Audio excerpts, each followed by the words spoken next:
Now I show you how to set up Windows 10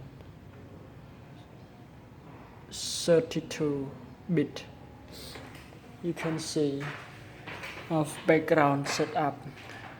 Yeah, and then you have to change languages.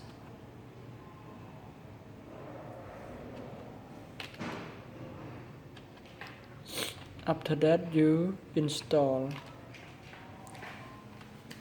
Wait a few minutes. And this one I clear CMOS because CMOS have password, so I have to remove password by clear CMOS.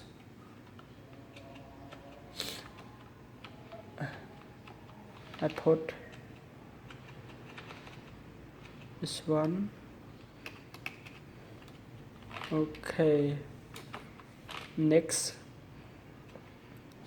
After that I have format or delete.